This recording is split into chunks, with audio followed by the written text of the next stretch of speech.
गिणिया ना जान मैथों भलाइयां तेरियां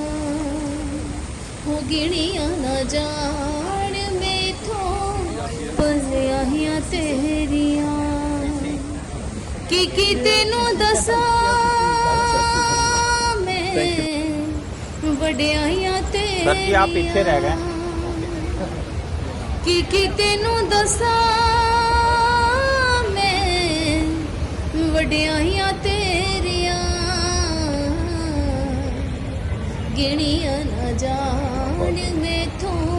भलाइयां तेरियां गिणिया ना जान मैथों भलाइयां तेरियां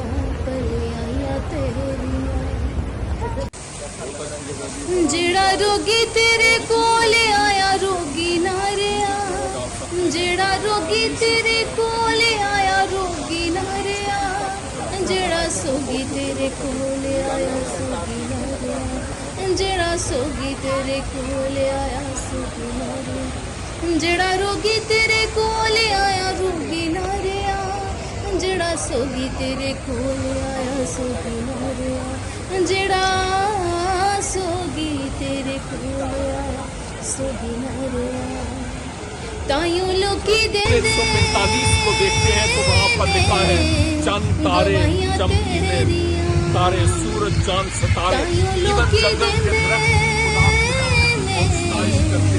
लेकिन आज ये एक अजीब नजारा है कि खुदा ने इंसान को ऐसी धरती है जिसके तहत देखिए कि पीछे म्यूजिक चल रहा है और म्यूजिक की धाप पर लाइट्स भी चल रही है और गुब्बारे भी रक्स कर रहे हैं ये इंसानी हिकमत के तहत है लेकिन ये हिकमत आई कहाँ से उस बड़े साहिब हिकमत और हकीम खुदा को ये हिकमत मिली है सारी चीजें मिट जाएंगी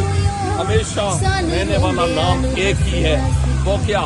रहेगा ना सदा फिकर नसीब उसके पीछे चले और वो आपकी कदम ब कदम रहनुमाई करेगा मेरी दुआ है खुदावंद आपको कसरत से बरकत दे और अपने जलाल के लिए इस्तेमाल करे और भाई इकबाल हम आपके शुक्रगुजार हैं कि आप अपने इस बड़े महंगे और खूबसूरत तरीन कैमरे में हमें फिल्मा रहे हैं खुदावंद आपको आपके घराने को खूब बरकत दे और अपने जलाल के लिए इस्तेमाल करता है